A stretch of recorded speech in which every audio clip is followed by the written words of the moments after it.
নমস্কাৰ সকলোকে মই নীলাক্ষী স্বাগতম জনাইছোঁ মোৰ অন্য টিমিনি ব্লগলৈ। আজি মই আহিছোঁ মোৰ সৰু ভাগিনৰ অন্নপ্ৰসন খাব, যিহেতু বহুদিনেই হ'ল মোৰ সৰু ভাগিনক দেখা নাই। এয়া আপোনালোকক মই চিনাকি কৰি দিব ওলাইছোঁ। এয়া সৰু ভাগিন, এয়া হৈছে মোৰ জেঠীমাৰ ছোৱালী। হলত বহুতখিনি মানুহ বহি আছিলে আৰু এতিয়া অকণমান পিছত মোৰ সৰু ভাগিনক অন্নপ্ৰসন দিয়া হ'ব। আৰু ইয়াত আপোনালোকক দেখাইছোঁ, এয়া ডাঙৰ ভাগিন আৰু সৰু ভাগিন ককায়েকে এনেদৰে সৰু ভাগিনক ভাত খুৱাই দি আছে। সঁচাকৈ মুহূৰ্তটো বহুত ভাল লাগে। তাৰপিছত আমাৰ বাই ধুনীয়া ধুনীয়া গান গাই আছে।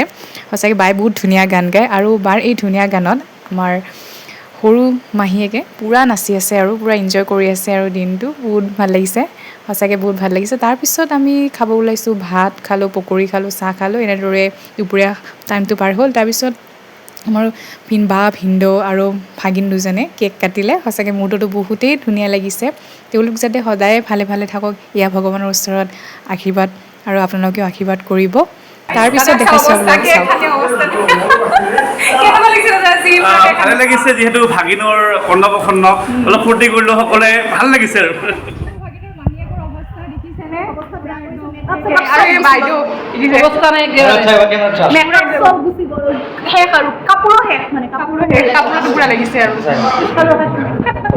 এয়া খালোঁ কেক, এতিয়াহে যিহেতু পূৰা মুখত কেক সানি মই বাচি গ'লোঁ। মোৰ মুখত কেক সানা নাই এতিয়া ঘৰত যাবই হ'ল, যিহেতু ভাগিনে অকণমান কান্দিলে, যিহেতু যথেষ্টখিনি গৰম আছিলে আৰু সেয়েহে মাককো লাগে ন, তো সেয়েহে মা আহিলে এতিয়া আৰু এতিয়া সি একেবাৰে ভাল হৈ গ'ল। তো আজিলৈ ইমানখিনি আছিলে, তো আজিলৈ আহিছোঁ, বাই।